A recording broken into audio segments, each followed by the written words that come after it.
Welcome everyone. My name is Chelsea Kennedy and I'm the Communications Lead at Kids & Company. Thank you all for joining us for today's webinar, Managing Our Kids and Our Own Mental Health in COVID World. This September, many are returning to work, childcare, and school after extended time at home. These transitions can be made smoother with the right guidance, tools, and support. We are so honored to be able to offer this webinar to our families in collaboration with today's host, Emma Fogel. Emma is a registered social worker with a Master's of Social Work from the University of Toronto. She has extensive clinical experience and a private practice based out of Toronto. Her passion and professional mission is to support kids, teens, and parents through life's challenging moments. If you have any questions throughout the session, please feel free to use the Q&A or the chat function at the bottom of your screen, and we will ensure to get your questions addressed at the end of the session. Over to you, Emma. Hi, everybody. I am so excited and happy to be here with the Kids & Company group and community today, talking to you about how to manage your mental health. Because really, when we reflect on the past year and a half, almost 2 years, it's crazy. I can't believe, and I still can't believe, I do these webinars all the time, what just happened. And I've done many of these presentations before. But today it feels a little different because we are in a little bit more of a hopeful space where the school year has started, childcare has started, and we are going to be transitioning and integrating ourselves into a COVID world that inevitably has more restrictions, maybe some more rules, and inevitably some more anxieties. And so today I'm going to be talking to you about how to manage your kids, and by the way, your own mental health as we navigate a new COVID world. So I'm going to hit you with a lot of information, psychoeducation, strategies, tips, and tools throughout today's presentation. And then we'll hopefully get to some questions at the end. Okay. And just to make sure, can everyone sort of hear me, see me? All is good? Yes? Okay, wonderful. So let's jump to it. And before we do, I need to introduce you to Ethan. Ethan is an elephant, and he's known for being an exceptional, happy, life-loving elephant. Ethan loves making new friends. Ethan loves playing basketball and is often seen at the park on weekends, inviting friends to play with him, and he's friendly, happy, and fun-loving. He's an excellent older brother to his younger sister, and one of his favorite pastimes is having sleepovers at his elephant grandparents' house with his sister. And then COVID hit, and Ethan was stuck at home with his parents, sharing a room with his younger sister because his dad had to turn his room into an office.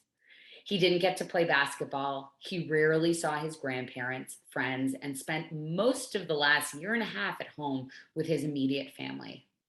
COVID was very difficult for Ethan. He presents now as irritable a lot of the time and tantrums often before bed that results in him sleeping with his parents many nights.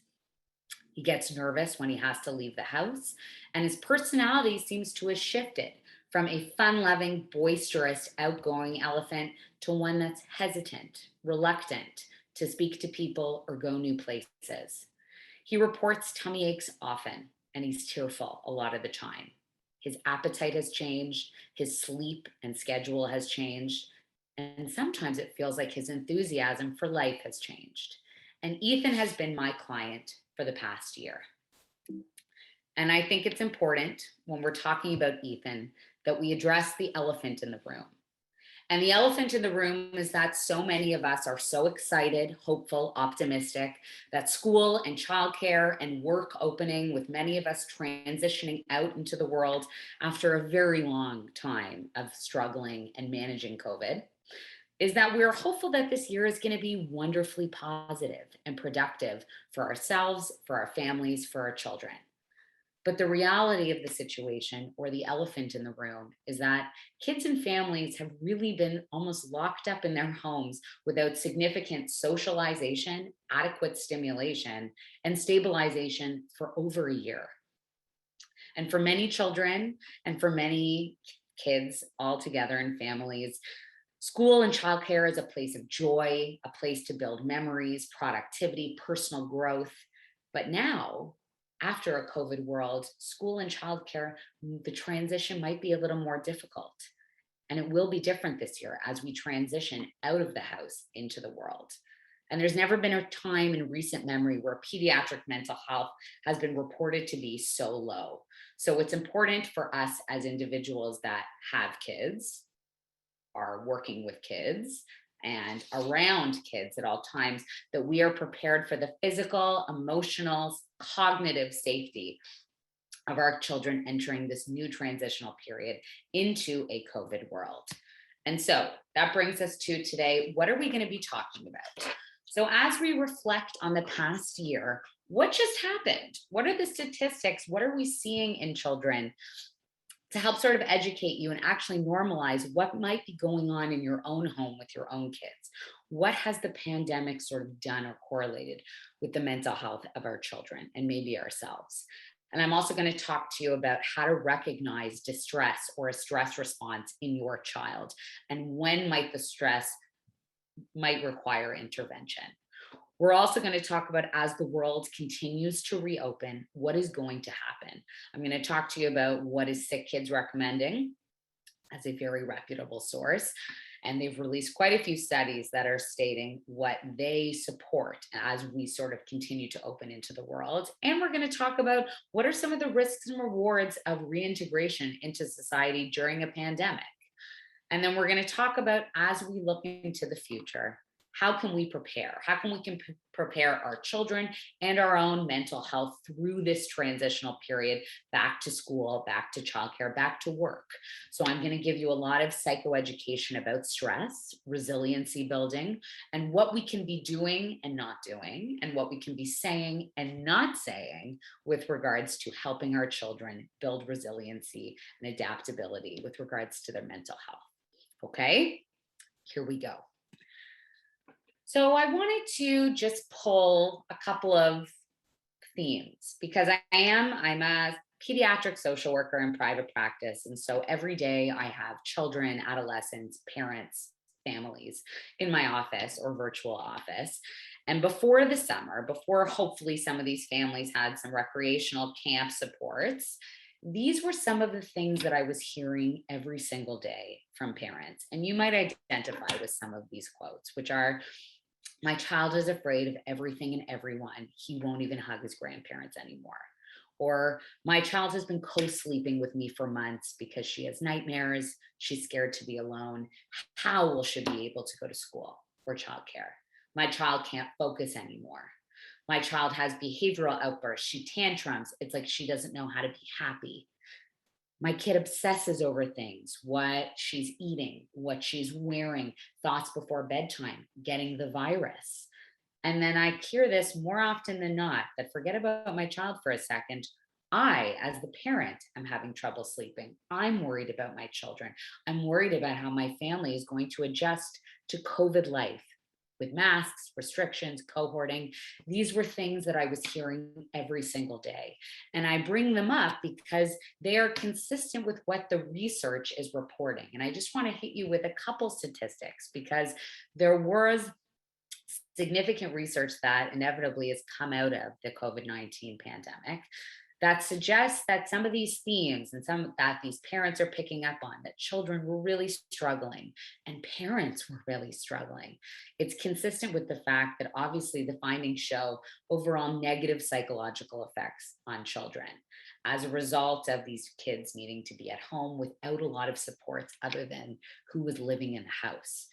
85% of international parents reported changes in their children's behaviors and emotional states, that many of these children were presenting with trauma symptoms or post-traumatic stress response, and that this was highly correlated with a child having a post-traumatic stress response if the parents were having a post-traumatic stress response. So when we're looking at the mental health of a house, we're not just looking at the kids, we are also looking at the families. This has been an overwhelming experience for so many families. And I would say, honestly, most and the majority of families.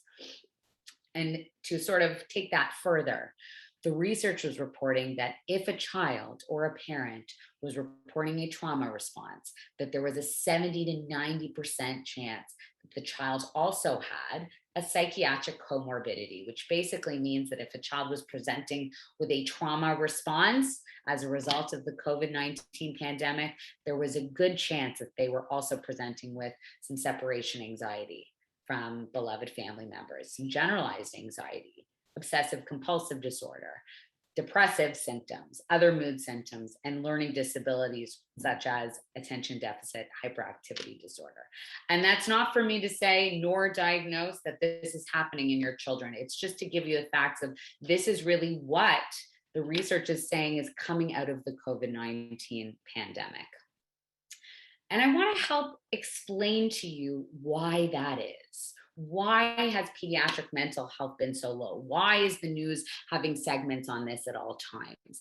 And there are really 4 significant reasons. It's important that we remember that a child has a limited coping capacity and a limited ability to emotionally regulate through a crisis. They don't really understand what's going on. Their brains are very little and young. And as such, they're growing and developing so rapidly that it puts them at an elevated risk of mental health deterioration because they don't really understand what crisis is. They don't really understand what a crisis is in general. So this correlates with a limited capacity for them to actually regulate or understand their emotions through those challenging times.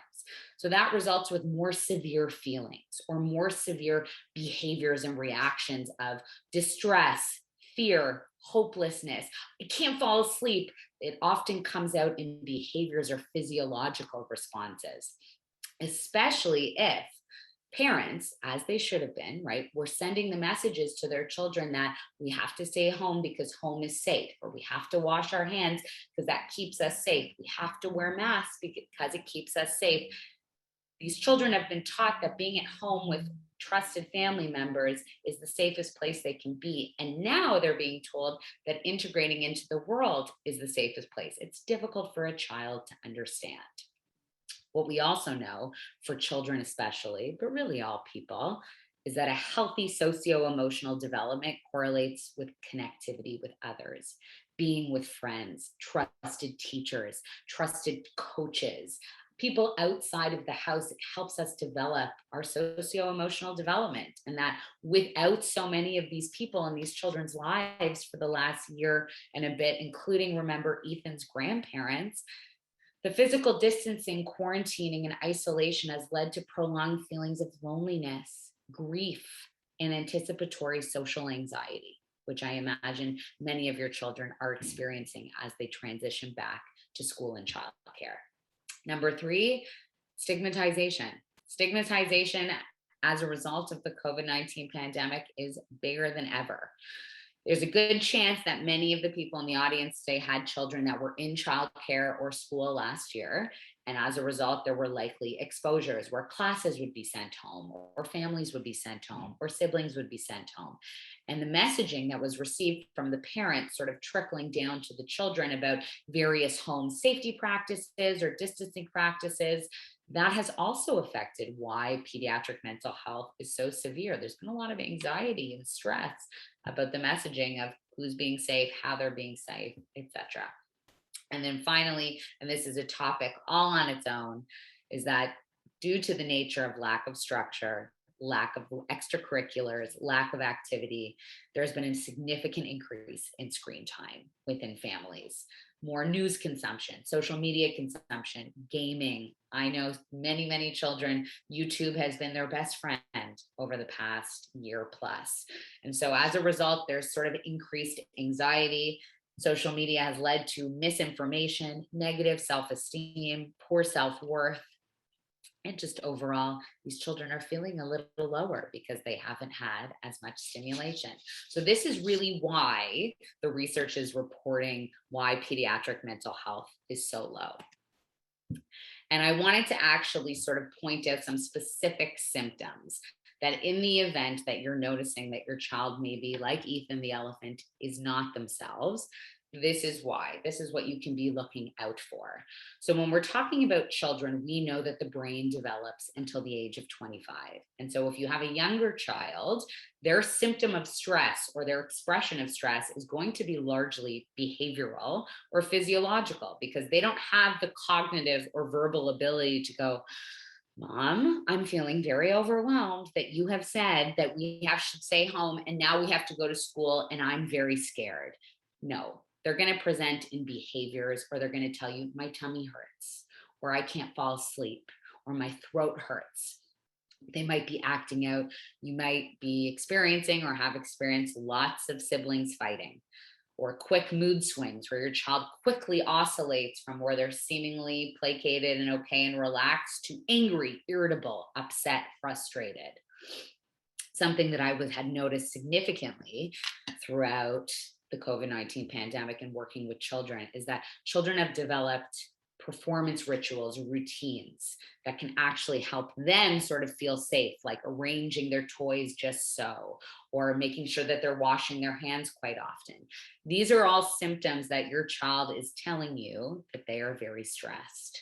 And I'm going to give you an example of if your child is demonstrating that they're very stressed. For example, like an Ethan, and you take Ethan to childcare. And initially, Ethan is actually quite excited to go back to childcare, and he's enthusiastic.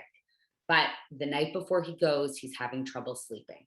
And then when you go the next morning to drop him off, he becomes very tearful and reluctant to leave you, resulting in a big tantrum. Please don't go. Please don't go. And then with gentle coaxing, he's actually able to separate from his parents.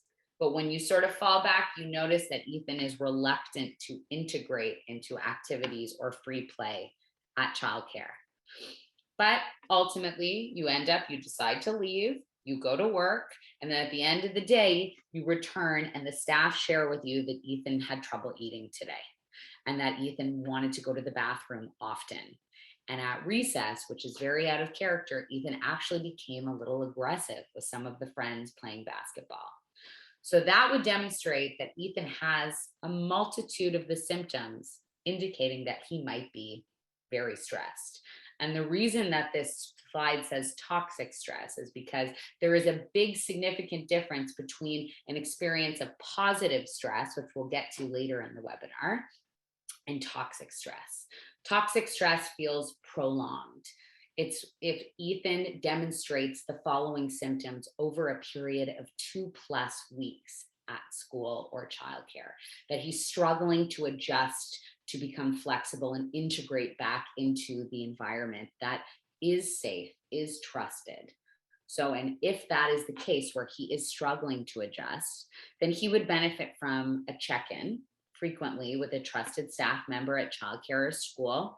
He would benefit from potentially, if this exists over 2+ weeks, actually having a little bit of intervention with a mental health practitioner or maybe a trusted pediatrician, or maybe the parents could get some consultation with someone as well. But with all of that said, let me stop scaring you for a second and let's transition away from the dire statistics that are indicating that things are terrible, because I don't want to scare the living daylights out of you. I want you to know that my intention of this was just to help educate and prepare you for some of the worst case scenarios if you might have an Ethan in your home. But I think it's now important to shift and actually focus on some of the best case scenarios where it's very likely that Ethan goes to childcare, goes to school, and might have some tears and might have some difficulty separating from his parents, but actually is seen playing basketball and able to integrate into free play. And there's a good chance that it might be strange for Ethan to start getting to know a new teacher or a new person at childcare like an adult, because he's really been only used to his parents, but that with increased exposure to this trusted staff member, he begins to trust, develop rapport with them, and really enjoy seeing them. And there's a good chance that as with every passing day of Ethan going to childcare, that he leaves his parents with ease, that he might demonstrate some tears, but that the tears are less, the behavioral outbursts are less, because it's really important that we acknowledge that children are so curious, adaptable, and resilient little beings. And I wanted to pull this quote from Dr. Ronald Cohen, who's actually the president and CEO of Sick Kids, who says that we need to accept that we will not be able to eliminate the risk of getting infected from the coronavirus, and we need to stop living in fear. It's very important that we acknowledge that children are extraordinarily resilient. They are flexible, they are adaptable, and that them going to school or childcare is so significantly impactful on the mental, behavioral, developmental health of children, which is why multiple Sick Kids studies are supporting that children, it's essential that they go back to school in their lives. And I think it's important that even though I've given you the dire facts, it's important that we also, I give you some of the positive facts that have said that in multiple studies, children and families have reported that being at home has also led to people developing higher self-care activities, hobbies. More time with family has been really positive for some of these families. And that children and families have also reported, yes, it's been anxiety provoking. Yes, it's been stressful and frustrating. Yes, these children have been overwhelmed and it's felt overwhelming. But children and families have also had lots of happy moments. And that children more than ever, and parents and families more than ever, are interested in seeking supports and mental health supports, and likely have. So as a result of that, it's important that we acknowledge that as the world opens, we are motivated and excited to integrate back into the world. And I had a conversation with one of my colleagues, and his name is Dr. Alex Russell, closer to the beginning of the pandemic. And we both work with many families, and we both work with children in and around the GTA. And I asked him, I have many families saying to me, I'm really anxious to send my kids back to school, or I'm really anxious to send my kids back to childcare or camp or whatever it was. And he said to me, which I thought was quite brilliant, which is there's not one thing that we do in this world that doesn't involve some risk or reward. We don't put a stove on in the house. We don't walk across the street. We don't get into a car without an element of risk. And as supported by the research and the studies coming out of Sick Kids and the statement by Dr. Ronald Cohen, we know that there are significantly high risks with a child not being integrated and exposed to the world. But there are definite risks of a child integrating, right? The risks are that your child or your family might be exposed to the virus. The risk of integrating into the world or in-person childcare is that your child is going to be fearful. It's new. There's going to be heightened anxiety leaving the house and leaving you for the first time in over a year. And that there is a risk that childcare or school or whatever programming, it's going to feel different because there are more restrictions and cohorting and masks and safety practices. This is sort of the world we're living in, and it might be uncomfortable. But the rewards of a child and families integrating into the world, in my opinion, as an individual and clinician who works in pediatric mental health, far outweigh the risks. That the rewards are your child or children being re-socialized, improving their social skills, independence, and overall well-being. The fact that the child has the capacity to develop resiliency and increased experienced exposure to what the world is going to be for the foreseeable future, especially in a fun and safe environment such as childcare or school. And furthermore, that as you integrate back into the world and the child does experience those moments of discomfort, that actually builds and strengthens your child's mental health to adjust to the new world. So with all of that said, as we look into the future, how can we prepare? So I imagine many of the parents in this room are already feeling, oh my goodness, is my child going to present as stressed? I'm already trying to manage schedules, cohorting, getting our kids back on a routine. What else am I going to hit us with?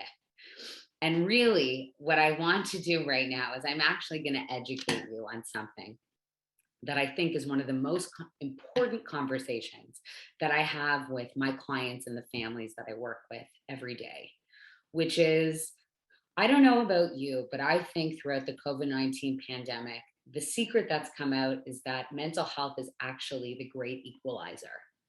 And that prior to the pandemic, you may have had, read articles or spoken to a family friend or a family member or witnessed a child having an anxious response or witness someone grieving or witness someone having social anxiety, and you may not have understood it. But that after the COVID-19 pandemic, we all have felt those moments of real severe grief, sadness, loneliness, anxiety. We know how that feels. And we know that a big differential, and something that I want you to remember, if you remember anything from today, is that when we're talking about mental health does not mean that you, or having a healthy mental health does not mean that you are feeling good or you are feeling happy or that you don't have negative feelings. A healthy mental health, as defined by the World Health Organization, it's actually the capacity to successfully adapt to life circumstances. I'm going to say that again. All of us, when we're talking about a healthy mental health, that means that we are able to adapt to life's ups and downs. And we know, as we are on the hopeful tail ends of a global pandemic, that life circumstances throughout the last year plus have been largely difficult, challenging, overwhelming, and stressful. And that we know that a healthy mental health actually develops from experiencing those moments of discomfort, stress, distress, anxiety, sadness, and grief, which then leads to us maybe taking a step back and making some changes in behavior, which then can promote resilience and strengthening of the mental health. That is what I want to leave you with, because I have so many parents saying to me, I don't want my child to experience stress. I want to remove that from them.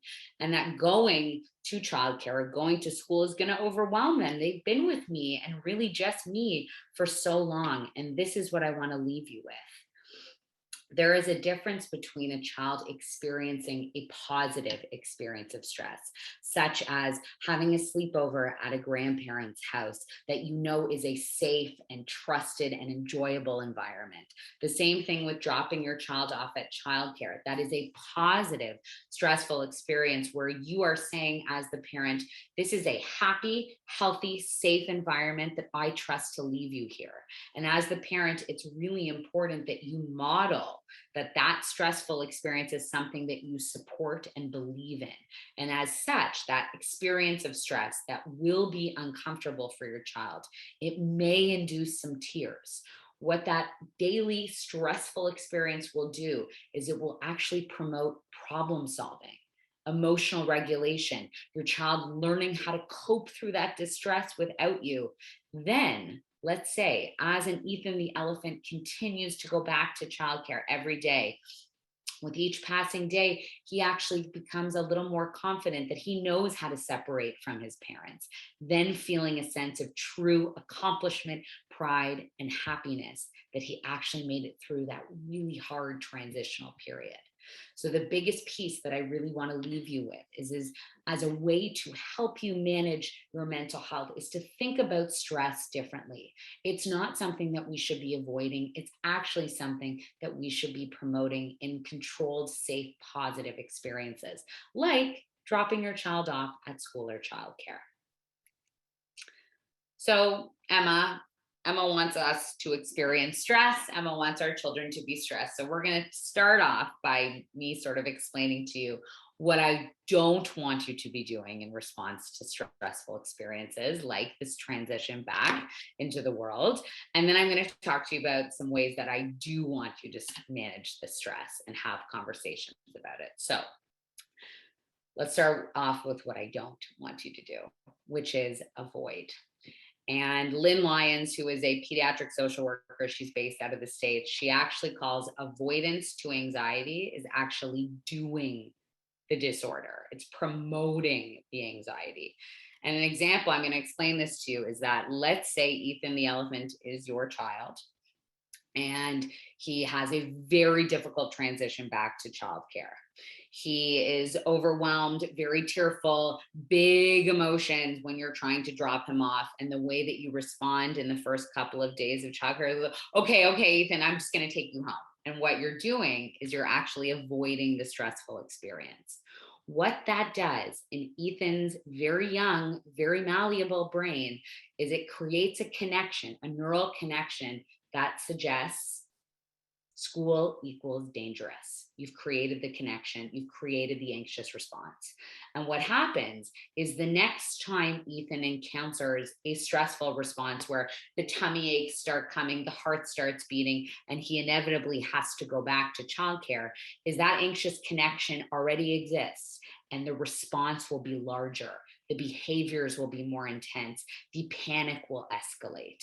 And it's a vicious cycle where if you avoid the thing that makes you anxious, it actually contributes to you feeling more anxious. So what I don't want you to do is to avoid the thing that makes you or your child anxious. This is how we can promote a positive experience of going through that stress without avoidance. So we know, as something across the board, is that structure and scheduling and consistency is essential in managing anxiety or stress responses in children. So making sure that your children are on a schedule at home with homework time, if that's applicable, regular bath time, regular meal time, so that their home environment can feel predictable. That is a way to actually manage at-home anxiety, and knowing and front-loading information around, okay, tomorrow we're going to be leaving the house and going to childcare at this time. This is what we're going to do there. Make sure that they're aware of the schedule and the structure of what it's going to look and feel like. Also, as a way to manage stress and anxiety and big mental health responses, is self-care, making sure your kids are fed, showered, eating breakfast, and getting movement at the end of the day. Maybe even having the opportunity to walk to school. It's a way to regulate and manage those big feelings. And then finally, remember that the reason why mental health was so low is because we all missed connecting with others. Connecting with others is a significantly productive way to help these children manage anxiety, manage their mental health. Maybe that means waking up extra early and having breakfast together. Maybe that means having a couple extra minutes before the night before you go to childcare for an extra book or a tickle or a lie down together or a conversation. That connection can really promote healthy decision-making and emotional regulation. Those are some things that you can do to manage your child's mental health versus avoiding the thing that's making them stressed. So these are some things that I don't want you to say. Okay, so let's say you are dropping off Ethan at childcare and he's having a big emotional response. What I don't want you to say is eliminate or avoid, right? And go, okay, Ethan, you don't need to go today. I'm going to take you home. I'll work from home today. Remember, what that does is you're doing the anxiety, you're creating that connection that suggests that school equals dangerous or grandparents' house equals dangerous. We're also not going to bargain. Okay, if you let go of me right now, I'm going to give you extra gaming time later, or I'll take you for a dessert later. I'll take you for ice cream. Because what that does is that actually shows Ethan that if he does something that's scary, he should be rewarded for it. When really doing something that's scary, the reward is that he feels confident and accomplished and that he did it, not that he should get a prize. And we're also not going to punish. You better let go of me right now or else, because what that's doing is you're punishing the emotional response. This is what I want you to say. And this is a helpful part of a conversation that maybe you have before childcare starts or school starts, maybe on the weekend as you're walking the dog or going for a bike ride, is you need to present the facts.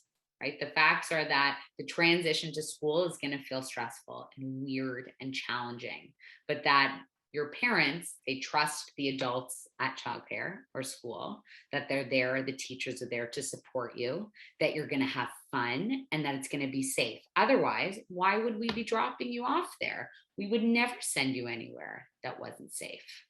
What you're also going to say and express to your child is what they should expect, right? What's going to happen in the day? What's the schedule and structure going to be like?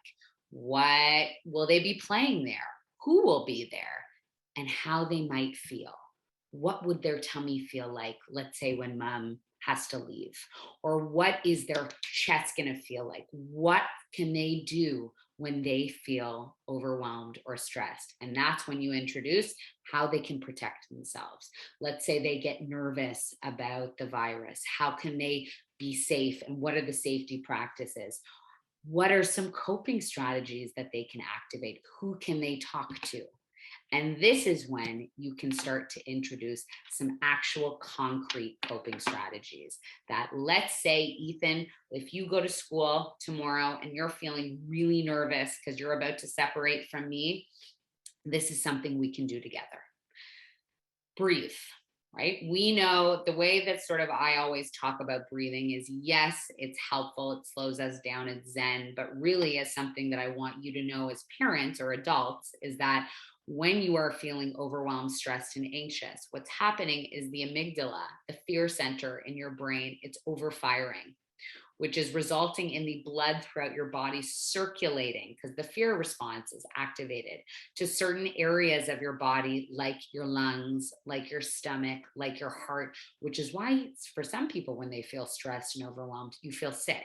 Your blood isn't circulating throughout the body in the same way as when you feel relaxed.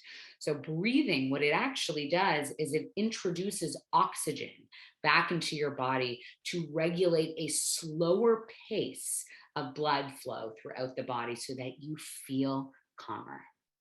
So what I like to do as an easy exercise, as I'm going to show you, is belly breathing, where I ask a child to give me a hand and put it on their chest. Second hand, put it on their belly. And when you're breathing in, fill up your chest with air. Breathing out, fill up your belly with air. And the greatest part about belly breathing is that nobody needs to know that they're doing it. They can do it quietly at the side of the classroom or outside at recess if they're feeling overwhelmed. A quick can be a really wonderful grounding practice. Box breathing is similar. You can have someone sort of picture a box in front of them. And when they're moving up the box, they breathe in, cross the box, breathe out. Down the box, breathe in, cross the box, breathe out. And the visualization of the box or a heart or whatever shape you choose can actually have the child redirect their focus from their sort of nervous, anxious thoughts towards something that is grounding and focused. Another great coping strategy or exercise, which is something that I love to do or encourage parents to do as a bedtime routine, is you can keep a Post-it note collection or a gratitude collection, where at the end of the day, it's very common for many children to sort of list all the worries that they have. It makes sense. All the distractions of the world have gone away, and there's no iPads, and there's no books, and there's no toys, and they're just really thinking about the things that freak them out, which makes sense. That's the way our brains are wired. And so what you can do is you can get into bed or go through a bedtime routine where you actually have your child think about what were 3 good things that happened in the day, or something that they were proud of in the day, something that they were excited for.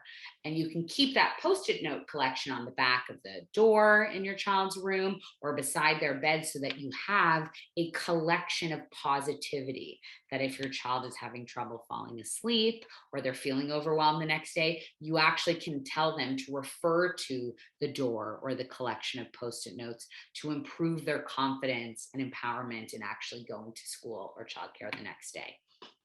And then as a way to almost pump and help your child pump up before they go through this transition or stressful experience is remind them to be their own coach. So can you think of a teacher or a grandparent or someone or a character on a television show? What would they say to help themselves when they were feeling nervous or overwhelmed? Or What would you say to a friend to make them feel better? And oftentimes this is a really great strategy because the way that we speak to ourselves and our own self-talk is often far more negative than the way that we would speak to a friend. So it's getting a child to almost externalize that experience and talk to themselves the way someone else would. It's a great way to help coach through that stressful experience. So these are just some helpful strategies that you can incorporate into preparing for if your child is going to be stressed and overwhelmed, or by the way, if you are going to be stressed and overwhelmed. And finally, because we're about to conclude, I just wanted to maybe give some space and acknowledge that for many of us who have children at home, families at home, it's been an extraordinarily overwhelming almost 2 years where I never want to feel or make you feel like I'm adding work to your life. And that because I know that everybody is exhausted. And as we anticipate this transition into the world, it can feel overwhelming, stress inducing. And I don't want to add work to your life. I just want to sort of validate that everybody has gone through with children an extraordinarily challenging year that has had beautiful silver linings and positive moments, but it's felt really hard and has felt really tiring. And I want to give you some confidence that yes, you might have an Ethan that is struggling to separate from you. And yes, you may have a child that has big tantrums and maybe isn't sleeping well. But that as you as the parent, if you demonstrate that by transitioning them into the world will be happy, productive, will lead to resilience, will lead to them feeling motivated and ready for this change that is so essential for them and their mental health. And by the way, for yours, so that you can integrate back into your own schedules and your own lives as a parent and maybe as a working person, that there is a very good chance that families are going to be functioning better than you imagine, coping better than you imagine, and that everybody will really just be happy to be reunited and back together and live opportunities like going to school to the fullest.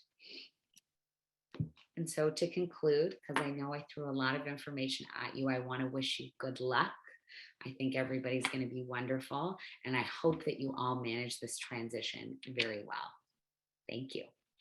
Thank you so much, Emma. That was really, really amazing. We are so happy to have you here with us today. Right now, we do have a few moments, about 15 minutes maximum, for some questions and answers. If anyone has questions, comments, or anything for Emma, now's the time. And you can do that during in the Q&A or in the chat function at the bottom of the screen.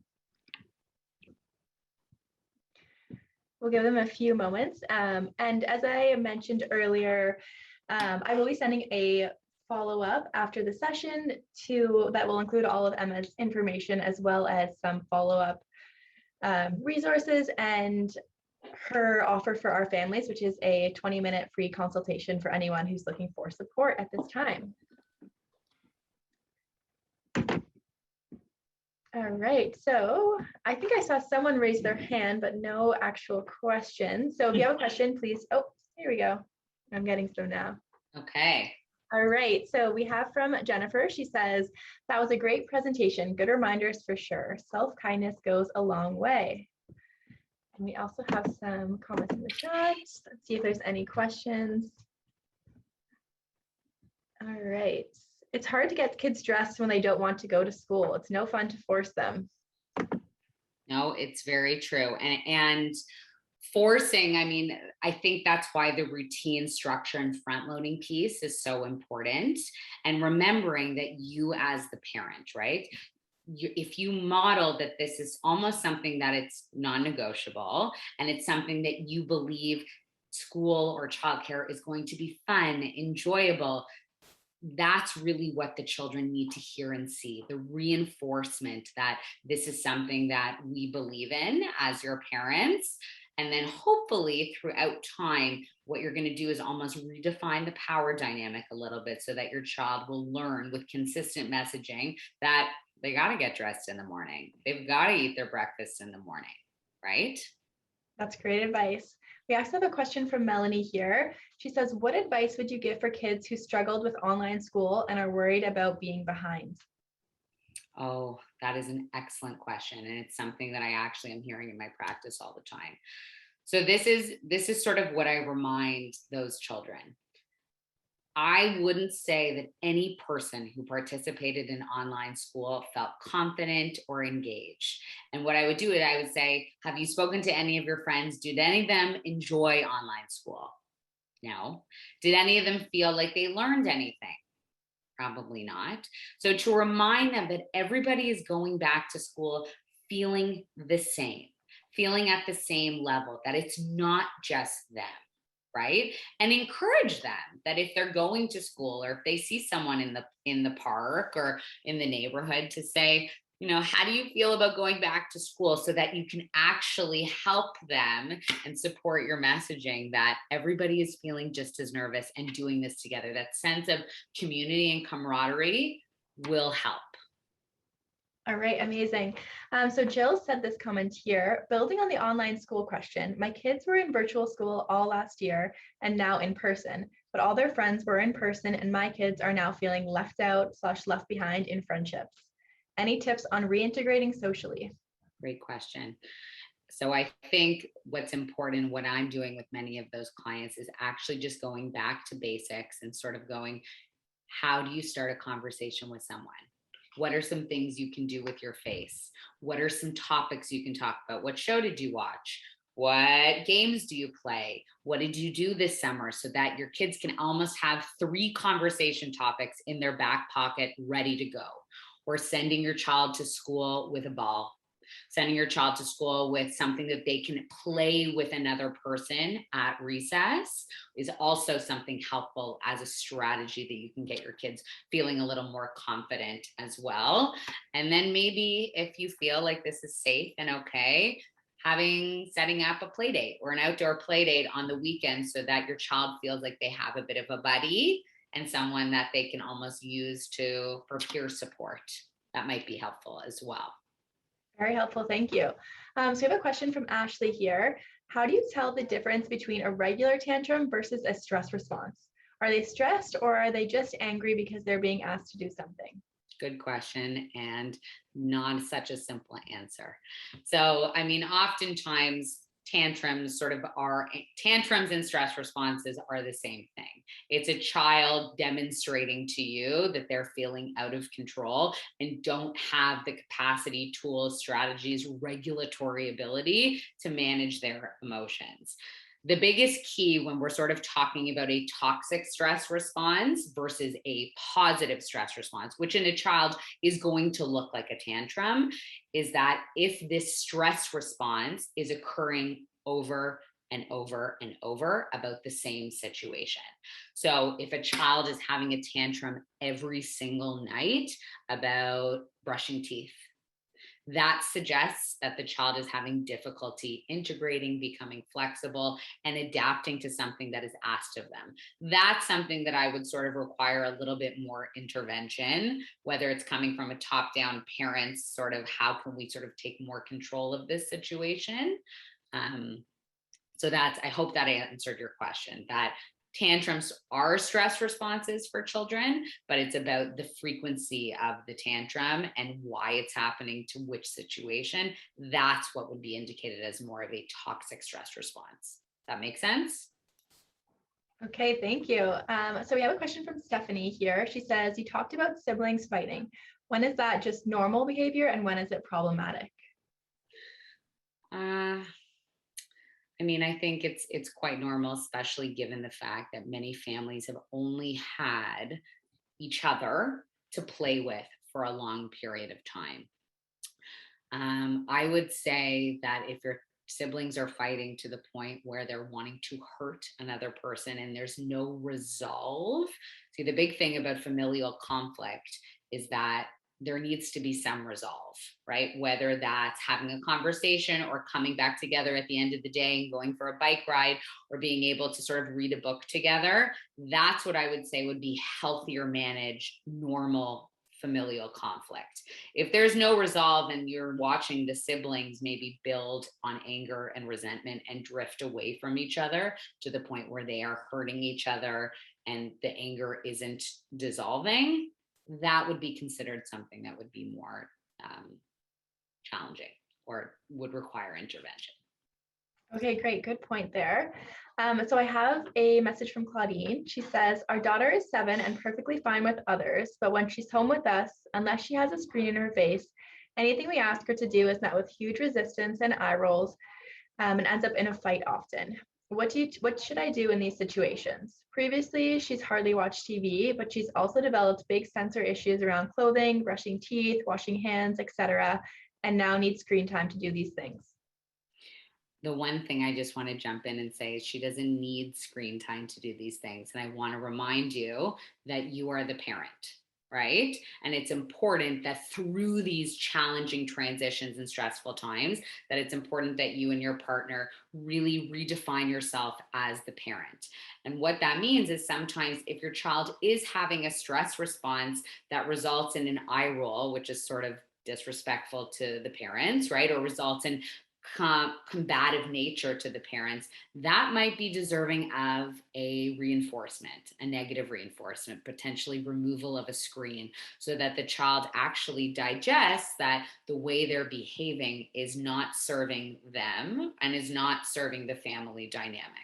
Right? So it's important to sort of know that when I'm talking about acknowledging that your child is stressed is one thing, but if your child is stressed and sort of taking that stress out in inappropriate or disrespectful behaviors to the rest of the family or to your parents, the parents or grandparents, that's when intervention needs to be introduced. And oftentimes with younger children, an intervention needs to sort of be a positive or a negative reinforcement. A positive reinforcement would be, let's say your child gets dressed quickly in the morning with no resistance to brushing teeth. A positive reinforcement would be, wow, Ethan, you were amazing this morning. Maybe we'll get to watch a movie together or have some one-on-one time with mom this weekend. That's a positive reinforcement. Let's say there's incredible resistance every day to regular behaviors, like you've mentioned. That would be, wow, Ethan, it's been very hard to sort of get you to work with us. We're going to have to take the iPad away. And that doesn't mean that Ethan can't play. He can still ride his bike, go into the backyard, but there needs to be a removal or that negative reinforcement so that he actually reflects on what I'm doing is maybe not serving me. I hope that makes sense. Amazing. So I think we have 2 final questions we can get to before we get cut off here. So Jennifer is asking, how soon would you want to see the crying at school / drop off ease up? How long is too long and help should be sought? A general rule of thumb that I sort of just like to go by is 2 weeks. And remembering that when we're building habits habits typically take 21 days. Right? So I think that too short, it's pretty expected that after your child has been home with you for an extended and prolonged period of time, that transitioning with some tears, hopefully you're seeing sort of a reduction of the expression, but it would take 2 to 3 weeks for the child to really integrate, right? That's what sort of building a habit or a consistency, that's how long it takes. So I would say that that would be what I would be looking for. Okay, great advice. And our last question from Melanie, she says, for a child who has regressed and is displaying babyish behaviors that aren't age appropriate, when should I be concerned? How long should I wait before seeking help? So if you recall, it's a really good question. Regressive behavior is for a child, let's say thumb sucking or baby talk, or sort of going back to playing with hair or wanting their blankie or a stuffy. That sort of indicates to you that the child is needing to be soothed. So what I would do is I would start having conversations with your child, like, why are you doing this, right? What makes you want to sort of speak like that? Use your big girl voice or your big boy voice. And if it continues, that would sort of indicate to me that the child is needing some other coping strategies. and would probably require intervention or conversations and ways in which to manage that stress response, because regressive behaviors typically are an indication that your child is sort of resorting back to old ways to soothe and comfort themselves. All right, amazing advice. I think that's it for today. Thank you so much, Emma. I think I speak for everyone here when I say how helpful your workshop was today. Even me as a childless woman, I think these tips are going to be really amazing for me. And as I integrate back into life post-COVID, just a reminder to everyone, I will be sending a follow-up in the coming days, which will include a recording of today's session. If anyone had to drop off or start late or drop off early, they will receive a link. As well, I'll share some information on Emma, her offer to our families, as well as her website and everything you need to find her. All right. Thank you so much, Emma. You were really great. Having me. Thank you. Bye, everyone. Thanks so much for joining. Bye. Bye.